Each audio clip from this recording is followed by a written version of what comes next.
Бүгүнкү күндө Кара Суу районунун аймагында кылкандуу дан эгиндерин жыйноо иштери башталды. Жалпысынан 17.000 гектарга жакын аянтка арпа, буудай айдалган. Учурда иш кызуу жүрүп жатат. Ошол эле учурда өзгөчө кырдаалдар министрлиги тарабынан дыйкандарга жана техникалардын айдоочуларына өрт коопсуздугун алдын алуу боюнча түшүндүрүү иштери жүргүзүлүүдө. Ушундай атайын сиздин тракторуңузда болуш керек. Бул сөзсүз түрдө кокус өрт кырсыгы катталса, ушул нерсе өчүрүш керек. Биринчи жардам өзүңүз. Абдрахман Хажибаев учурда эгин талаасында дан оруп жатат. Аптаптуу аба ырайында талаада өрт чыгып кетүү коркунучу жогору болгондуктан ал коопсуздук эрежелерин так сактоого милдеттүү. Ошондуктан комбайндарда өрт өчүрүүчү шаймандардын болушу шарт. Сегер чекиш ашлардан от якыш.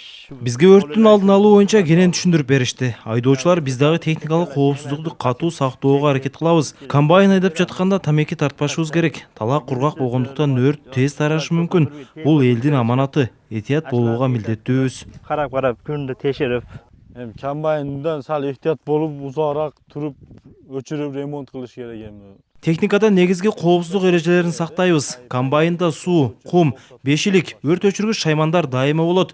Эртең менен талаага чыкканда техника абалын сөзсүз текшерем. Оңдоо иштерин кылдаттык менен жүргүзөм. Жыл сайын түшүндүрүү иштери өтөт. Район боюнча кылкандуу дан эгиндерин жыйноо ишине жалпысынан 35 комбайн тартылган. Адистер айдоочуларга өзгөчө кырдаал жаралса, көрүлө турган алгачкы аракеттер боюнча маалымат беришти. Биз ар бир комбайнчы менен өрт жана техникалык коопсуздук эрежелерин сактоо боюнча түшүндүрмө иштерин айтабыз.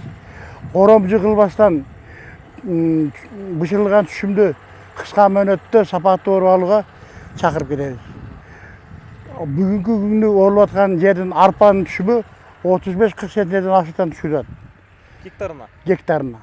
Кара Сууга буудай алып жаткан комбайндарга өрт коопсуздугун алдын алуу максатында түшүндүрүү иштерин жүргүзүп жатабыз. Бул жерде негизинен комбайндарда алгачкы өрт өчүргүч шаймандары болуш керек.